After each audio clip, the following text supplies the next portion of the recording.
Ambassador John Edward Herbst is director of the Dina Patrițiu Eurasia Center at the Atlantic Council in Washington, D.C. Prior to this position, Ambassador Herbst worked as director of the Center of Complex Operations at the National Defense University, also in Washington, D.C., from 2010 to 2014. He retired from the U.S. Foreign Service in 2010. His last 4 years in the Foreign Service were spent as coordinator for Reconstruction and Stabilization Affairs. Ambassador Herbst has served as the U.S. ambassador to both Ukraine and Uzbekistan. He was our ambassador in Uzbekistan, incidentally, when 9/11 happened, and the operations that took place in Afghanistan in those weeks immediately following that very much depended on close coordination and support, and John was our man in Uzbekistan. It was a very important staging point for us. He also served as U.S. Consul General in Jerusalem, which meant, in effect, he was the U.S. ambassador to the Palestinians, and at that point in time, U.S. envoy particularly to Yasser Arafat and the Palestinian Authority. He's written extensively. His articles have appeared in the New York Times, Washington Post, and International Herald Tribune. He has appeared frequently on national and international television as well. Ambassador Herbst and his late wife, Nadia Christoph, were married nearly 37 years. They are the parents of 5 children, and they have 5 grandchildren. Ladies and gentlemen, please join me in welcoming Ambassador John Edward Herbst.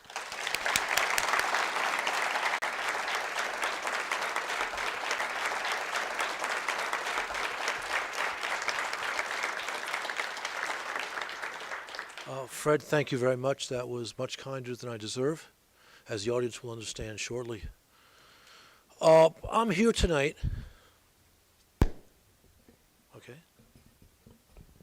I'm here tonight because there's a crisis in Ukraine. And it's a crisis that has attracted substantial, albeit not substantial enough, world attention over the past 14 months. And most of the information that you've been presented about this crisis has talked about it in the framework of a Russian-Ukraine problem.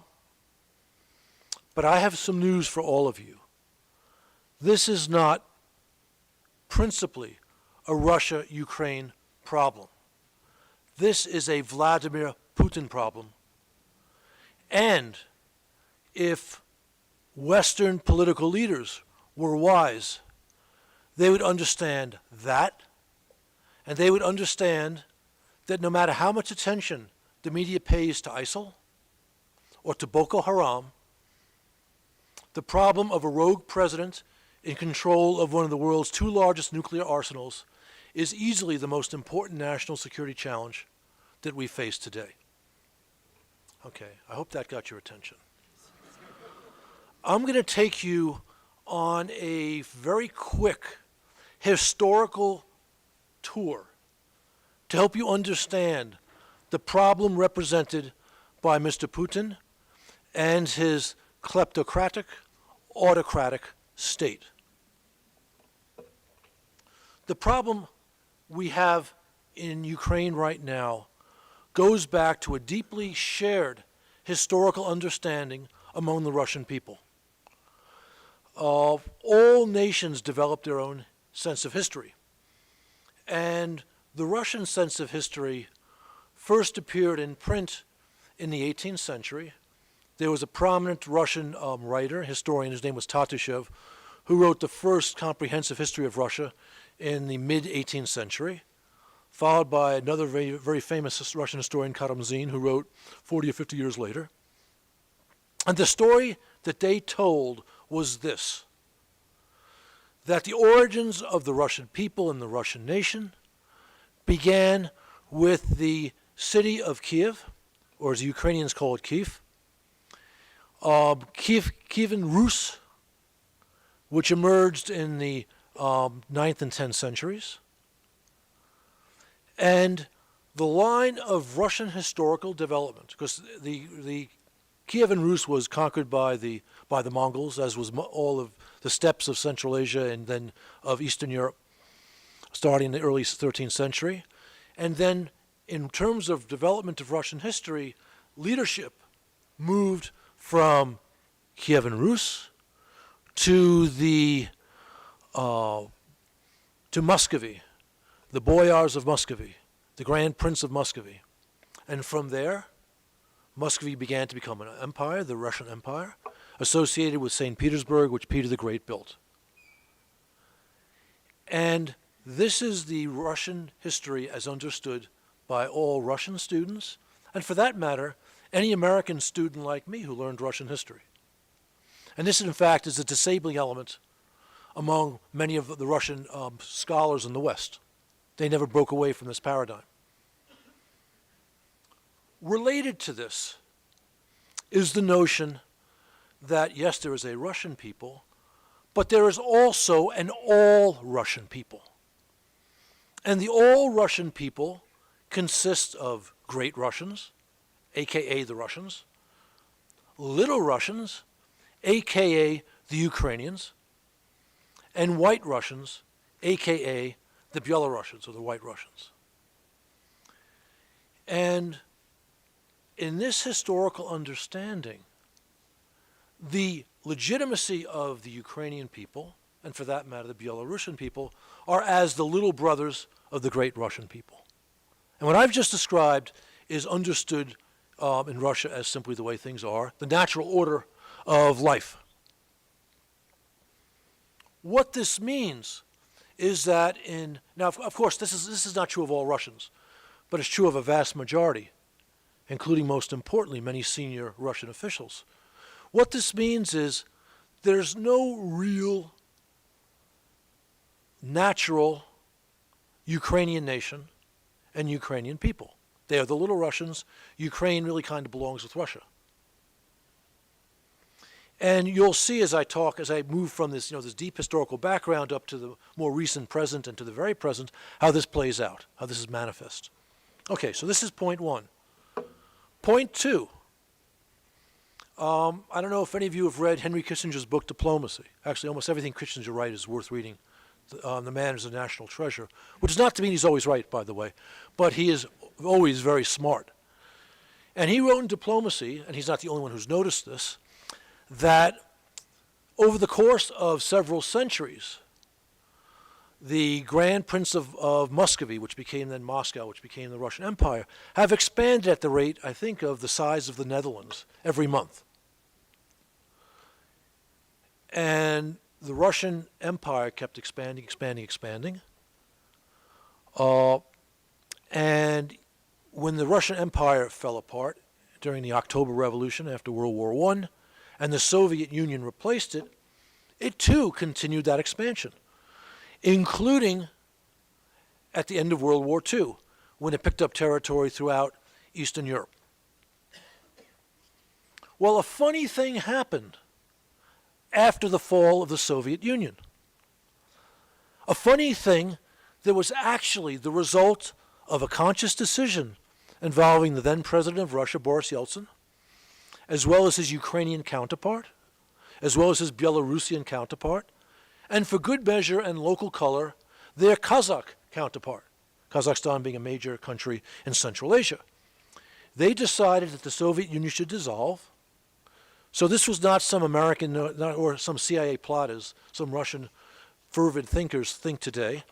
They decided on the dissolution of the Soviet Union. And when you take away the Soviet Union was comprised of 15 republics, nominally autonomous or independent, but of course under direct control of Moscow. 3 of them were the Baltic republics, which of course quickly broke away from the Soviet Union. But then the other 12 became 12 independent countries. And when that all happened, Russia shrunk, lost, about 25, 30, 35% of its territory. That still left Russia by a factor of 2 at least, the largest country in the world. But, a very important but, for the first time since the Mongol invasion, entity called Russia or Rus was shrinking in space, not expanding.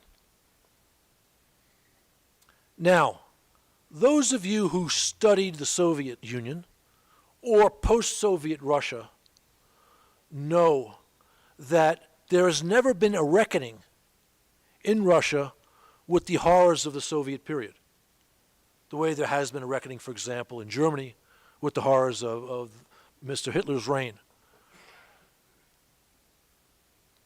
So what you had among the elite in Russia at the time that the Soviet Union fell apart, even though Yeltsin was a principal or the principal actor in its dissolution, was this sense of great loss.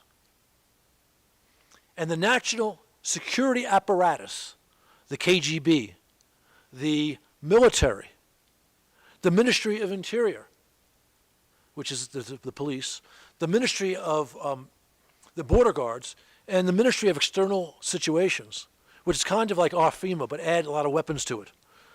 You get the idea. These guys never really accepted not so much the demise of the Soviet Union, although they regretted that, but the loss of great Russian territory. They never reconciled themselves to it. And let's remember that Mr. Putin was a career, not very successful, and not very imaginative operative of the KGB. Okay. So that's the second point you need to keep in mind. Let's see now. What's my third point? That's right. I would bet that most of the folks in this room, most of you, within the last 12 months have heard this peculiar phrase, frozen conflict. I would also imagine that most of you, before the past year, have never heard this phrase. But let me talk about it a little bit. Frozen conflicts are conflicts on the periphery of Russia involving states which have a substantial minority or more than one substantial minority. And in these conflicts, the Kremlin has backed the minority to establish its clear preeminence, as opposed to the central government of the other country, in the minority areas, and as a point of pressure on the government in these countries to pursue policies that Moscow likes. That's a extended but clear definition, I hope, of a frozen conflict. And if you were someone who watched this part of the world after the Soviet Union fell apart, you would know that there were frozen conflicts in Azerbaijan. Azerbaijan has an enclave which is overwhelmingly in population Armenian.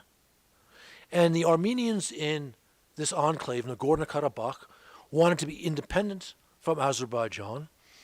And essentially, Moscow served as a conduit to represent the interests of that community in Nagorno-Karabakh on behalf of the Armenian government. So that's one frozen conflict. There were actually three in Georgia. This is the country of Georgia. One was in the province of Ajaria, another was in Abkhazia, and a third was in southern Ossetia. And here too, Moscow emerged as a protector of the different ethnic groups in these three provinces of Georgia. And a third country which had a frozen conflict since 1991, since the Soviet Union fell apart, was Moldova. It has an area called Transnistria, meaning it's on the other side of the Dniester River in the country of Moldova, the eastern side. Moldovans are by ethnicity very close to Romanians. The denizens of Transnistria are largely Slavic, both Russian and Ukrainian. And Russia became their champion in Moldova as a way of exerting pressure. And this was a policy executed by the various intelligence services of Russia, the FSB, and actually this is something worth noting. The old KGB in the Soviet Union was split into two in Russia.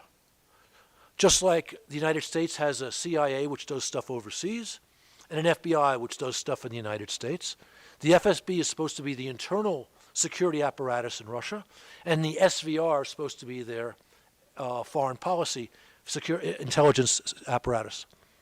The interesting thing is that it is the FSB that has responsibility in Russia for dealing with all the countries that used to be part of the Soviet Union, which gives you a sense as to how they view these countries. Okay. So, from the fall of the Soviet Union, Moscow, which in the 90s was pursuing policies which we largely liked, was following the policies of frozen conflict in its neighborhood. The only place it really did not do that was in Ukraine. It toyed with it in Ukraine.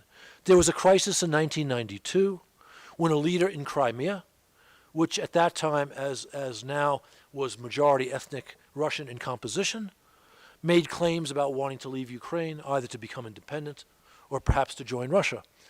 And there are nationalist politicians in Moscow who at that time were very supportive of this. But we expressed some concern, and basically the Russian game stopped. There was a similar episode in 1995 with the same outcome. So the frozen conflict game was not played in Ukraine in the 90s, in part because Russia was weak, in part because Russia was pursuing policies that would be contradicted by a frozen conflict policy that the United States and Western Europe opposed. Because Russia needed American help, for example, to join various international organizations, especially on the economic side, to become a member of the G8 as eventually did, and so on. My point here, though, is to tell you that the crisis in Ukraine was foreshadowed in the 90s. Okay, so that's the third point. The next point takes us to the more immediate past, to today's crisis. And this takes us to the early aughts, the early 2000s, the first years of the new millennium.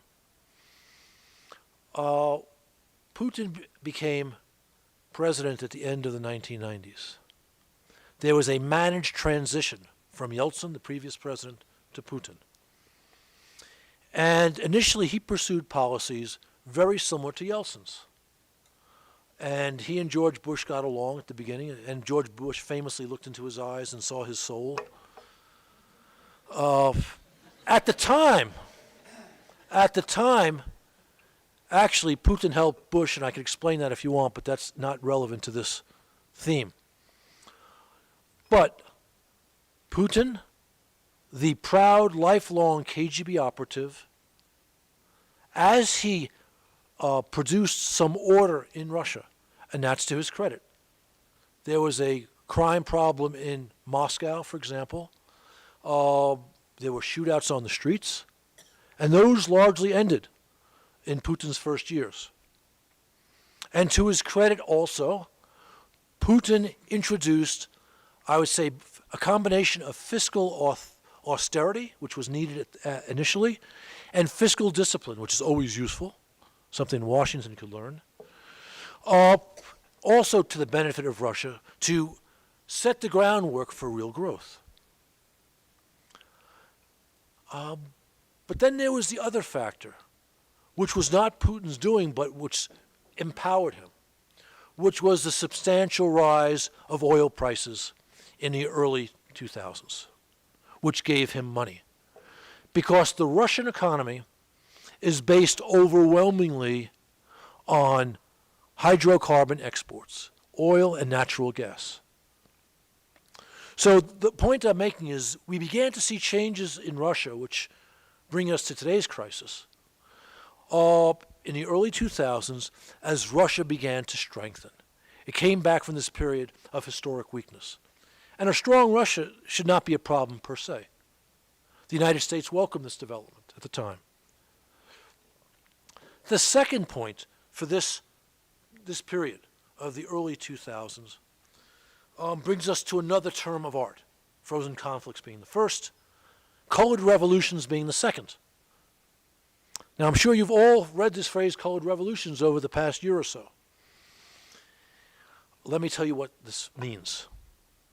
First of all, colored revolutions is a Russian term.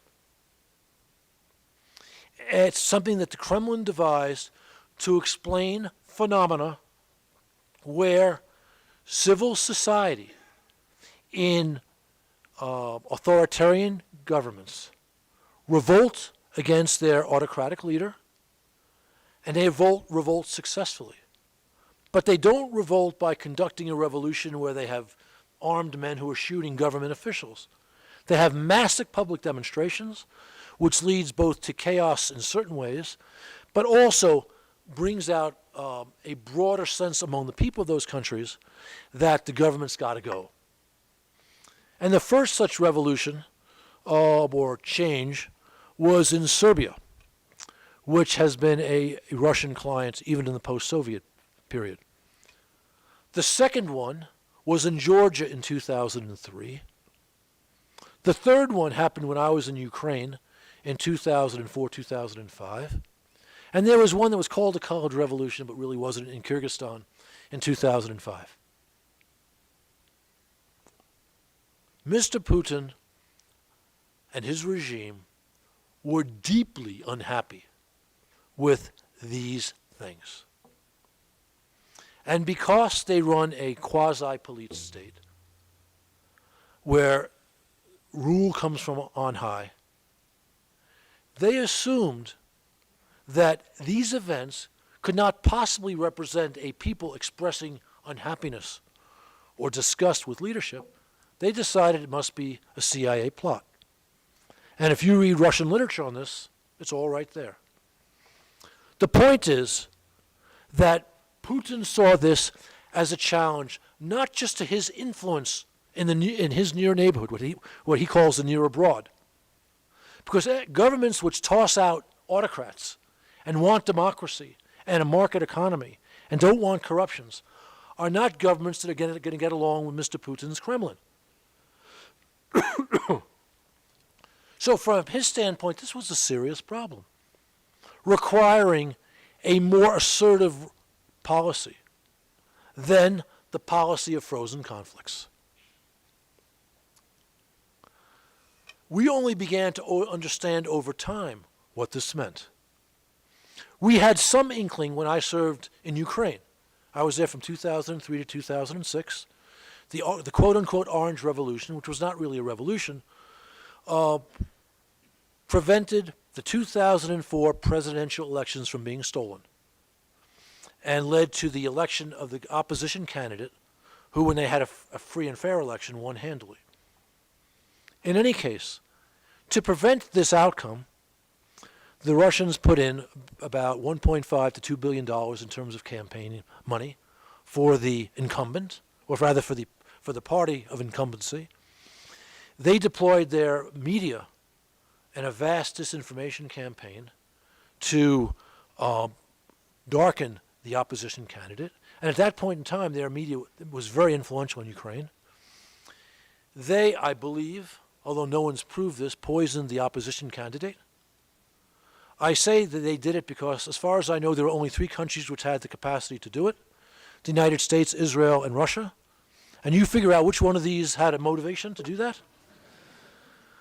So they did, and then finally, after Yushchenko won, in fact, a year later, for the first time, they turned off the gas to Ukraine. They are the supplier of gas to much of Western and Central Europe, and the principal supplier of gas to Ukraine, like 80% of Ukraine's gas supply. They turned it off in the winter as a form of pressure on Ukraine. So we began to see at this time, again, more aggressive Kremlin actions to forestall, limit, overturn these quote-unquote cold revolutions. Okay. Next point.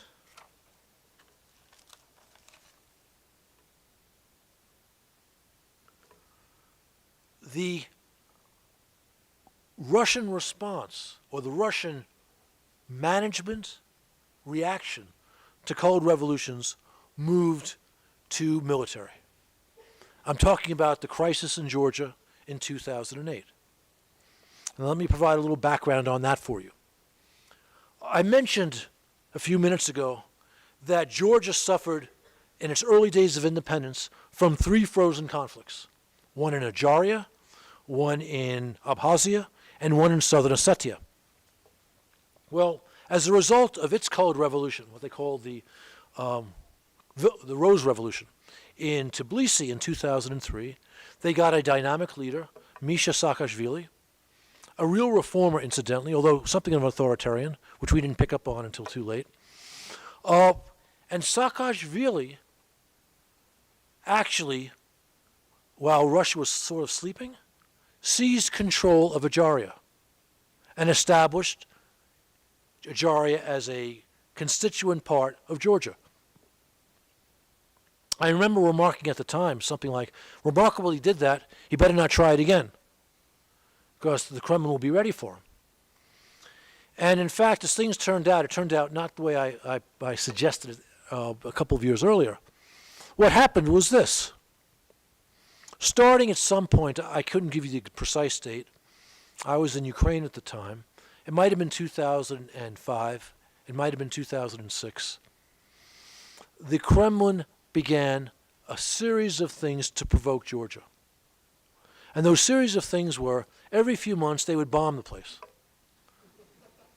They wouldn't bomb Tbilisi, the capital.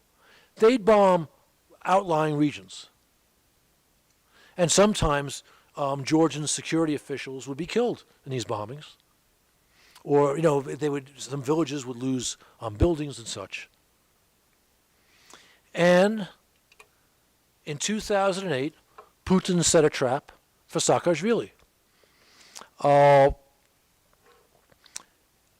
There was constant, or I shouldn't say constant, I would say periodic, conflict at the line of control between Georgia and the governments such as they were in Abkhazia and Southern Ossetia.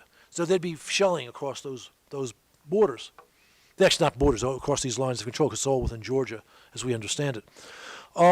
The Kremlin set it up so that there was some border shelling. Georgians responded.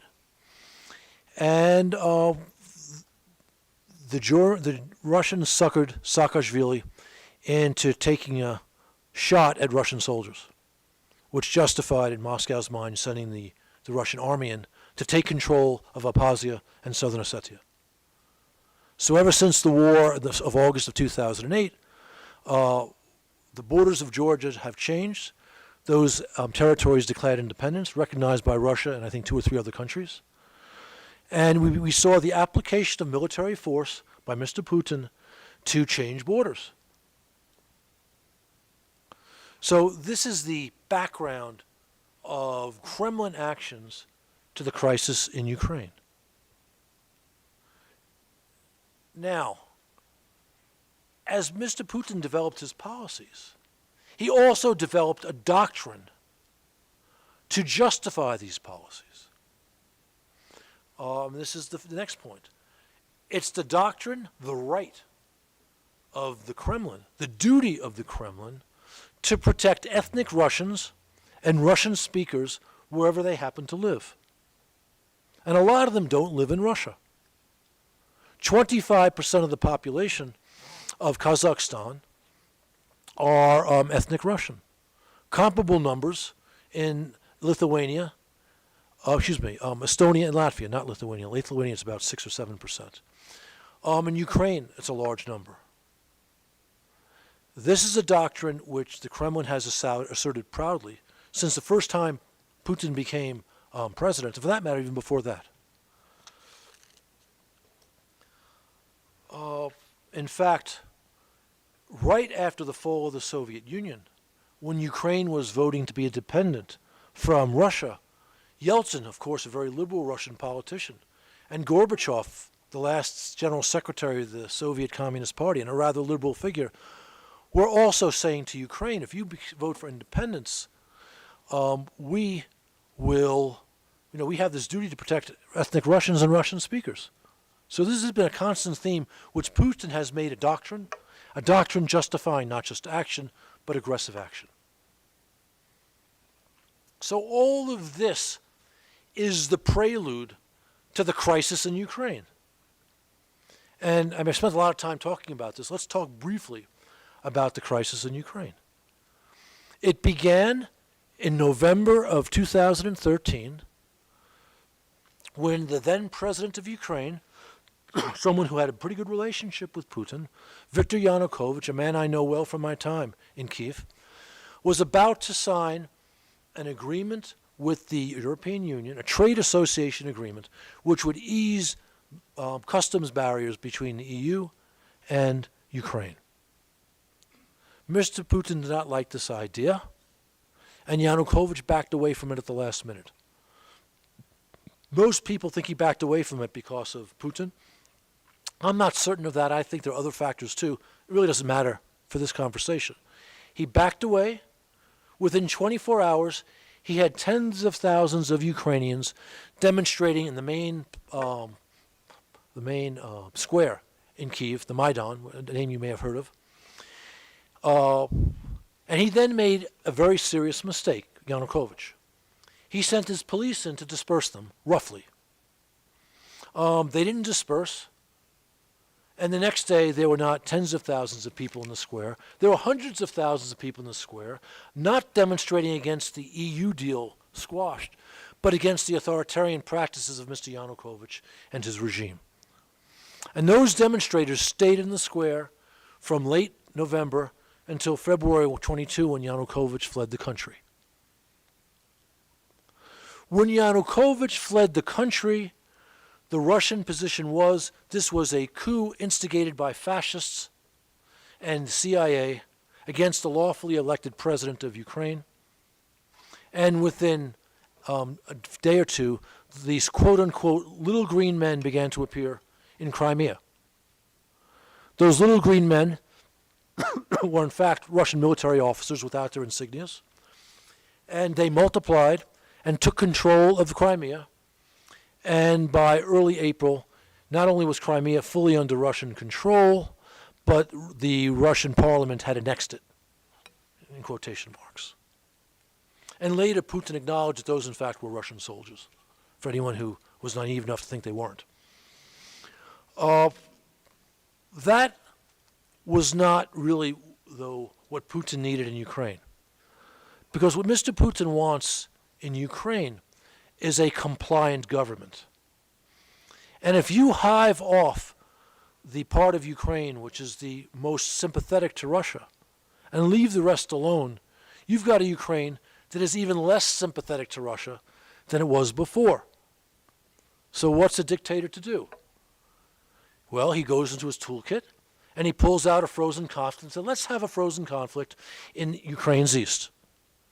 And so starting in early April of last year, people began to appear in the Donbass trying to stoke a rebellion.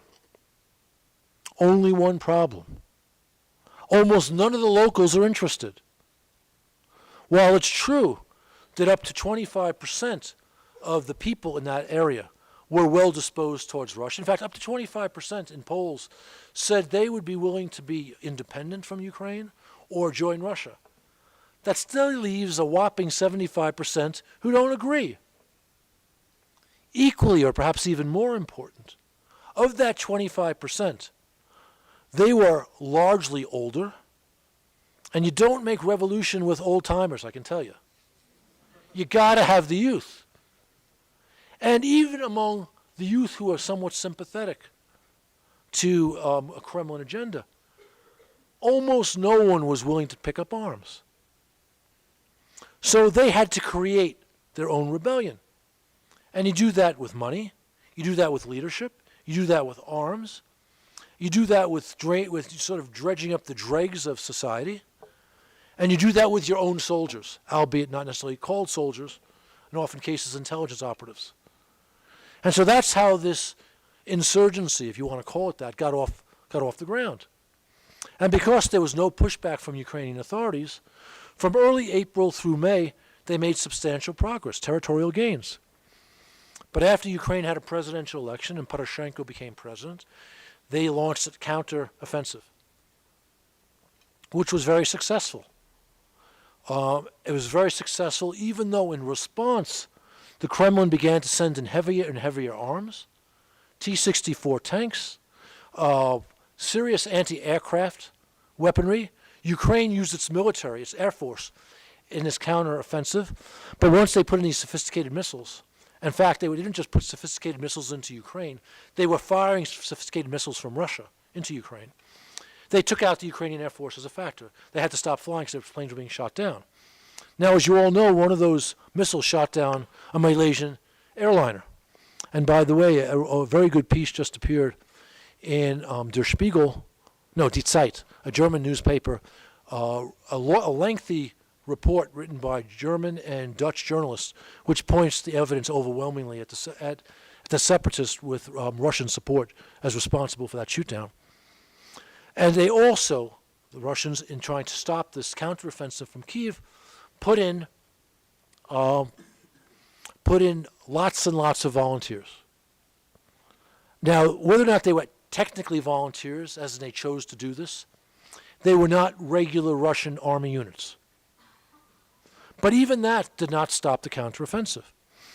And by mid-August, the Ukrainians were on the verge of surrounding the two small areas controlled by pro-Russian forces. And if they had surrounded them, they would have cut off the supply, which means they would have quelled this rebellion. That's when the Red Army went in. So in late August, Putin sends in his army. The army, of course, is much stronger than Ukraine's military. And they send the Ukrainian military reeling back westward. But of course, even the most cautious Europeans had to acknowledge at this point that Russia was engaged in a war in Ukraine. And this led to the first real serious sanctions by the Europeans against Russia for their aggression in Ukraine. A ceasefire was established, and that ceasefire it was established September 5. It has not really been observed. 225 Ukrainian soldiers have died since the ceasefire was established. And in fact, a new Russian offensive may have started the last few days. And our ambassador in Kyiv, Jeff Pyatt, said today that new Russian troops crossed the border yesterday and got involved in fighting. I don't know if this is going to be a replay of August, but the point is the situation is more serious today than it was a few weeks ago. So this is the Ukraine crisis, and I've explained to you the origins. We need to understand, though, that this crisis, however Ukraine crisis, however it turns out, is not the end of our Putin problem.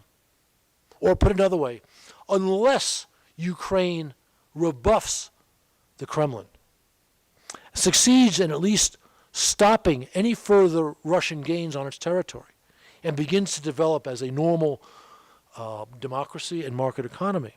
Unless that happens, we will see Putin provocations in other countries. And let me just give you a few examples. In late August, at the same time that his troops were destroying the Ukrainian military, Mr. Putin attended a youth festival which he hosts every summer with leaders of Russian-sponsored organizations, youth organizations across the great country, at a place called Lake Seliger.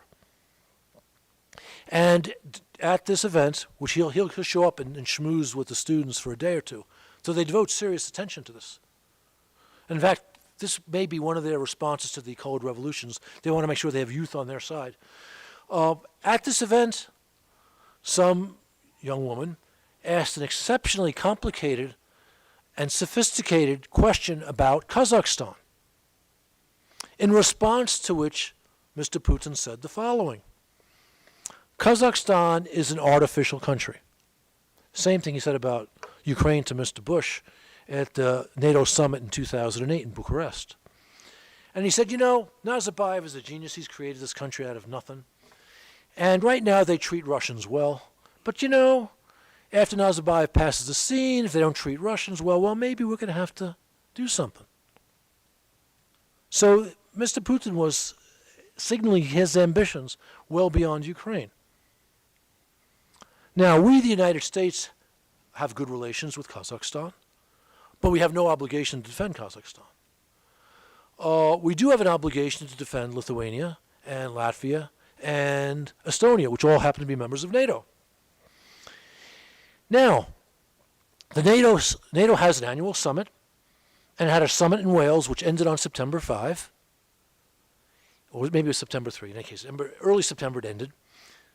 It was a Friday, I remember that. And At that summit, they talked a lot about Russia and about the problem of Mr. Putin's policies, albeit not with the degree of rigor and steel that is required, and I'll talk about that in a minute. But clearly, Mr. Putin was peeved.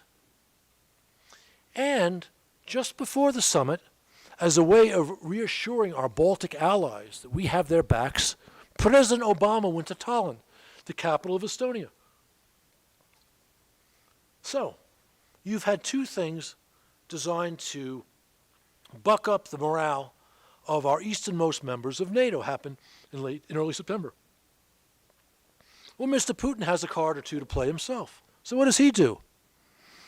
The day the NATO summit ended, 2 days after Mr. Obama was in Tallinn, Putin kidnaps an Estonian official from Estonia and takes him to Russia, where he sits in jail. Now, which event do you think had a larger impact on the view of the Baltic peoples in early September? The NATO summit saying, Russia, Russia, Russia, we're watching you, better be careful. Or Russia stealing the Estonian counter-intel guy. And just to make sure that the Balts did not misunderstand his intention, a few weeks later he seizes a Lithuanian ship in international waters in the Baltic Sea. What has NATO done in response to these things? Right, exactly. Okay, so that's the situation. So right now, Ukraine is fighting our fight. And this is improperly or not properly understood in Western capitals. And that's unfortunate. The West is slowly waking up to this Putin problem, but only slowly. We still think ISIL, talk about strategic jokery. The Wales summit declared that ISIL was a strategic threat to NATO and said nothing comparable about Russia. Metternich would be spinning in his grave. Okay, so what are we to do? What should our policy be? We need to be doing several things to treat with the Ukraine crisis and more broadly the Putin challenge. It all starts with a proper understanding of the problem, and I hope I've given you some of that tonight. But the one thing we're doing well is our policy of sanctions. On balance, the West has done a pretty good job, at least with the last round of sanctions, with the U.S. put in place in midsummer and the Europeans in September. They are quote-unquote sectoral sanctions which have serious impact on the ability of Russian hydrocarbon industry to use modern technology to develop, to get further oil and gas, and place serious constraints on their financial sector. So that's one thing we've done well, and President Obama deserves a lot of credit for this because the Europeans were reluctant. Second thing we should be doing, we need to make Mr. Putin pay a very high price in Ukraine for his aggression. And here Putin is vulnerable. He is telling his people that there are no Russian soldiers fighting in Ukraine as Russian soldiers. There may be some Russians fighting in Ukraine as volunteers, but no Russian army units. This is false. Again, the Russian army went in August. We have reports now that's going in now. And Mr. Putin is hiding his dead from his own people. There's an organization in Russia that is called something like the Mothers of Russian Soldiers, a very popular organization. When the president of that organization said in late August, there's over 10,000 Russian soldiers fighting in Ukraine, it was immediately declared a foreign organization and shut down. So this is a serious vulnerability. We need to provide weapons to Ukraine, weapons that shoot, so that if Russia continues its aggression, more Russian soldiers go home dead. The more Russian soldiers go home dead, the harder it is for Putin to hide this, the harder it is for him to continue his aggression. There's been an extraordinarily short-sighted policy in Washington, also in Europe, that providing Western weapons to Ukraine would escalate the conflict. Well, hello. We've seen about a half dozen escalations by the Kremlin since this began in early April. Mr. Putin is afraid of casualties. If you want this war to stop, the best thing you could do is make it easier for Ukraine to protect its own soldiers and kill the enemy. Kill the aggressors. Let's understand. I mean, it's not pleasant to say this, but this is aggression. And, you know, we did not fight Hitler with blankets. You know? Okay. Which is not to say that Putin is Hitler. Hitler was more dangerous. But Putin is very dangerous still. Third thing we need to do. I just described, I think in honest terms, not especially flattering terms, the wisdom of our NATO leaders assembled in Wales. What NATO needs to do is to explicitly acknowledge that the Russia policy it has followed since the late 90s is no longer valid. Russia is not the partner. Russia is at best an opponent, at worst a serial aggressor, and there are different policies needed to deal with a serial aggressor as opposed to a partner. And these policies include putting serious military assets in the Baltic states to dissuade aggression there. Wales decided to put essentially a company of American soldiers into the Baltic states. Well, we need a battalion or two. We need some serious hardware. Serious hardware designed both to forestall aggression and to send a little message to the Russian general staff that your aggression in Ukraine has prompted countermeasures which you have to worry about. Now, we can at the same time as we do this say we are happy to have a dialogue about all questions so we can resolve the crisis in Ukraine and we could change the stance of NATO. But first you have to have steel before you can have effective talks when you're dealing with a man bent on revisionist change like Mr. Putin. Also, a very specific point. There are spots in the Baltic states that are ethnic Russian majority where it is plausible we could see the appearance of little green men. I specifically have in mind the area of Narva in Estonia.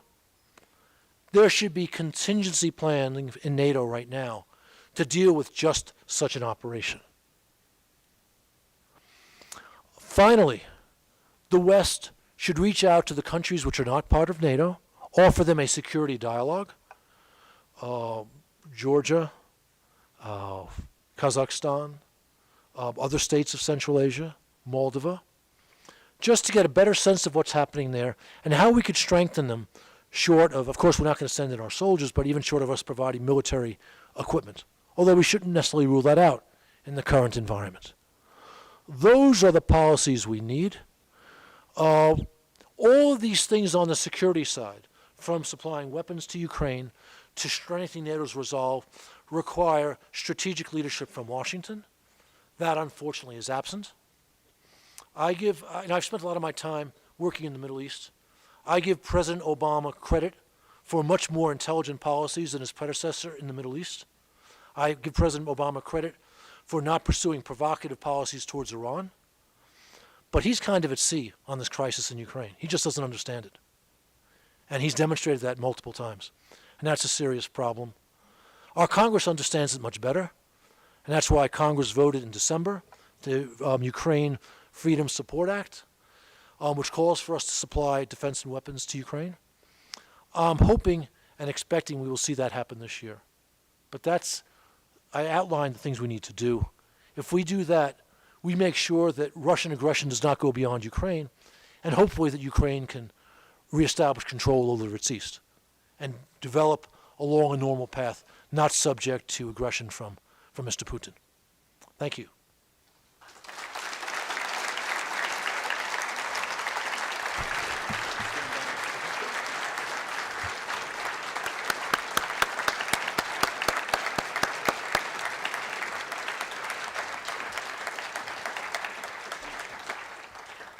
We'd like to take the next 15 minutes or so for questions and answers from the audience. Would encourage in particular the students in the audience that would like to address a question to Ambassador Herbst. We have the microphone over on this side. Please, when you go to the microphone, identify yourself. And if you just maybe take one sentence to say what is your background, your connection to the Russian or Ukrainian-speaking part of the world. We've done this today, and just identifying the tremendous capabilities we have, particularly in the student body in these foreign affairs, is a reassuring thing. So I'll ask you to come on over here, and that light is positioned just so we can't see who's lining up there, but we'll go ahead, please.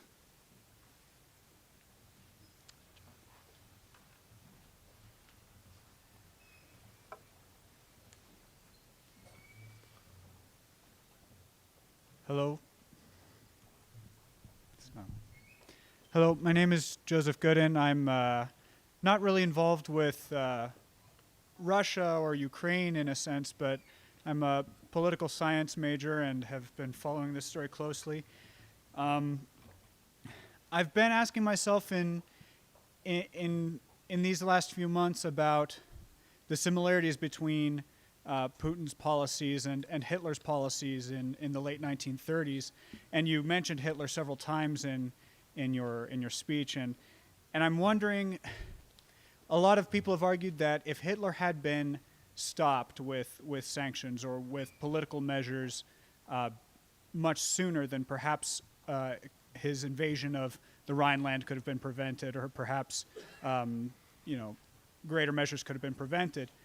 And what I'm wondering is what kind of influence, what kind of measures can be taken now against Putin specifically to pressure him in that sense, to keep him from expanding even more than he already has? Oh, I think I've at least partly already answered that question. We need to maintain sanctions. We need to provide substantial military support for Ukraine so that they can either stop further Russian aggression or make any further Russian aggression very costly in terms of casualties. We need to develop a policy in NATO which makes it absolutely clear that we will defend the Baltic states. All of these things, to my mind, would stop Putin where he is right now. And Putin is not Hitler. Hitler was a much greater danger for two reasons. Hitler was in control of a very modern economy and society. Mr. Putin is not. And you need to have a modern society to be a world-class conqueror, at least in the modern age. And also, while Putin is a risk taker, we don't know if he's a risk taker of the world class that Hitler was. I mean, Hitler's risk was a willingness essentially to take on the entire world. Not just France and Britain, but then also the Soviet Union. And for good measure, it's worth remembering that Hitler declared war on us. We didn't declare war on him after Japan, after Pearl Harbor. So my sense is that if the West showed determination, Mr. Putin would stand down. It's also true regarding Hitler in the early years. Whether or not he would have stood down if we had said no at the Rhineland, or no in Austria, or no in Czechoslovakia, we do know that his general staff would have said no to him, because they knew they could not, at that time, they did not feel they could have won a war against the West.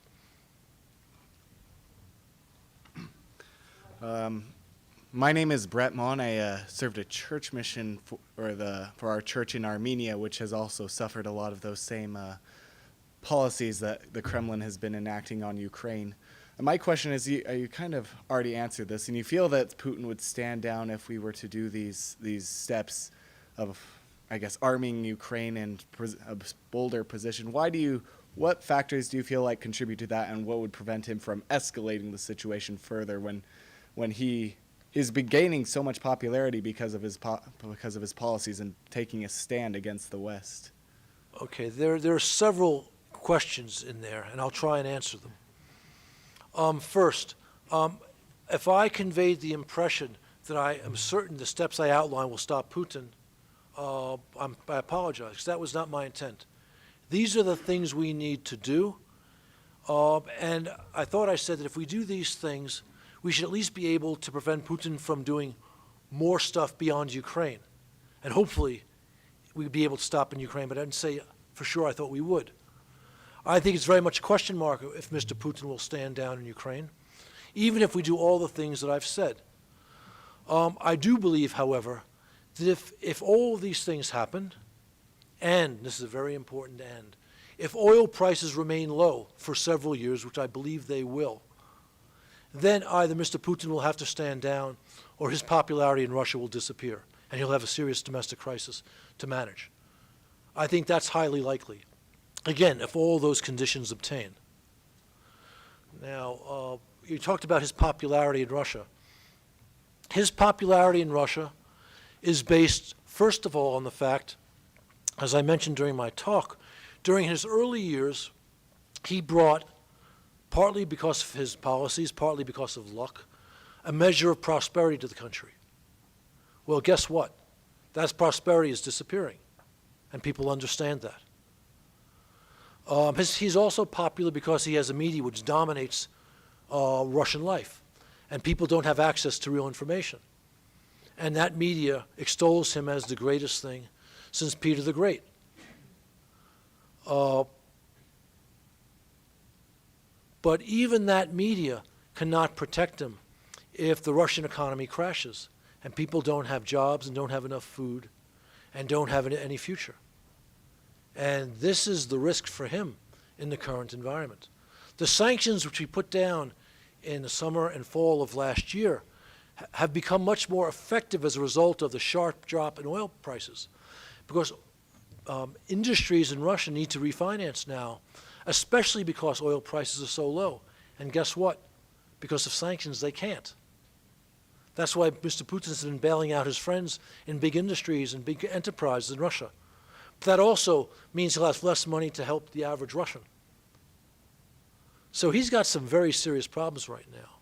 And while the Ukrainian economy is racing into the chasm, the Russian economy is not far behind it on that same path. Next question. Howdy.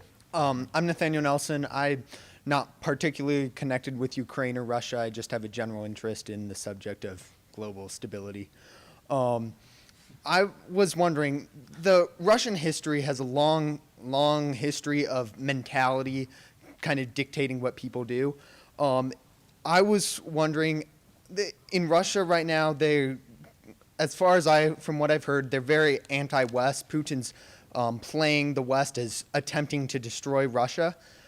I was wondering what steps should we take to change the hearts and minds of the Russian people so that even if the popularity of Putin falls, that somebody else won't step up and ride that wave of anti-Westernism, and that we can be friends, not just have a cold relationship with Russia.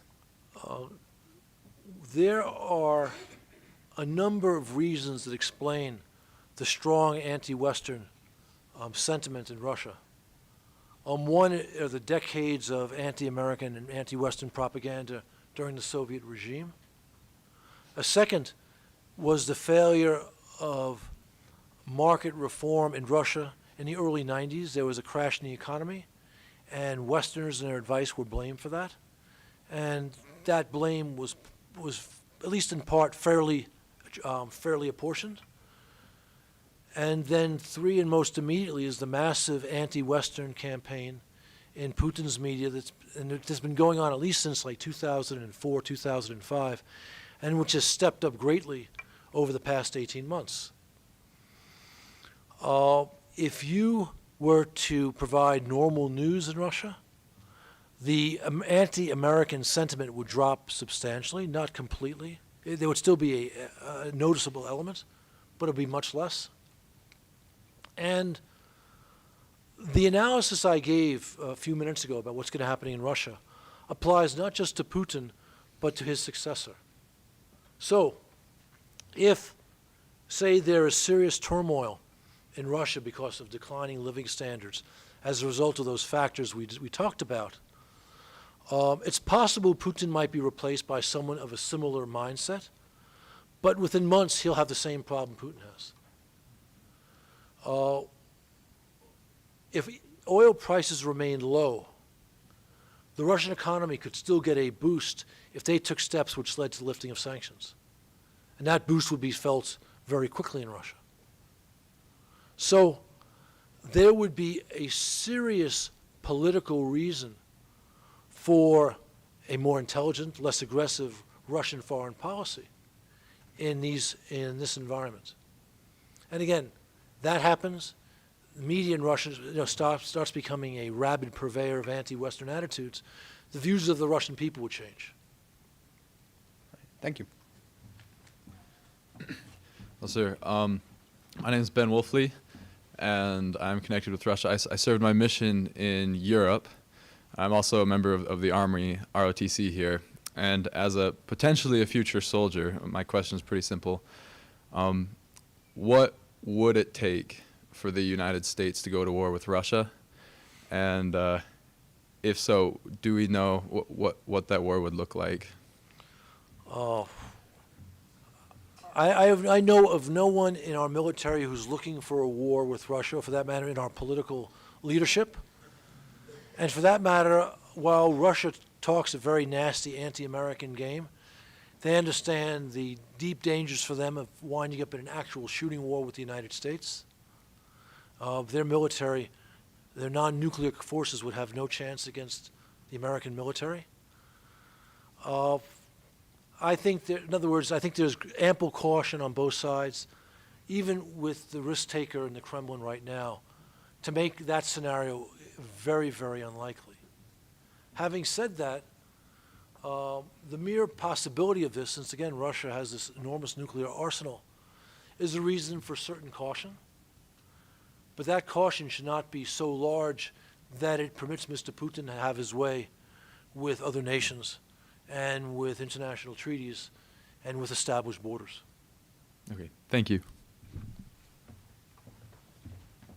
My name is Joseph Bowler. I'm actually here on home leave. I'm coming from Tashkent. My next post, I'm a U.S. diplomat. My next post is Moscow. And what are some steps that the American government could take in order to increase actions from our European counterparts and to encourage them to actually maybe do a little more in their own backyard? I think that President Obama has done a pretty good job, I mentioned this earlier, on persuading the Europeans to put down serious sanctions.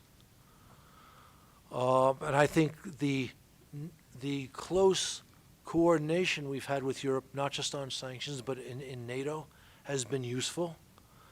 I just believe that coordination could have been put to better use for more ambitious goals. You know, even at the height of the Cold War, when Europe understood there was a serious Soviet threat, it took determined American leadership to take security measures against that threat. For example, the deployment of INF missiles in Europe in the early 80s, which led immediately to the INF Treaty in the late 80s. So Europe's always going to be nervous about those things, which is why you need clear strategic vision in the White House and some steel in the backbone of the president. Again, we haven't been seeing the strategic vision on this question, unfortunately, although maybe over time we'll see more. Thank you very much, sir. We have time for one more question. Thank you. Ambassador Herbst, my name is Bradley Anderson. I study international relations, and so I try to make it my business to know what's going on and sort of in the global arena. And Russia is a very large part. My question specifically addresses a point that we haven't necessarily talked about. We've talked a lot about sort of outside influences that could possibly disrupt Putin's ambitions.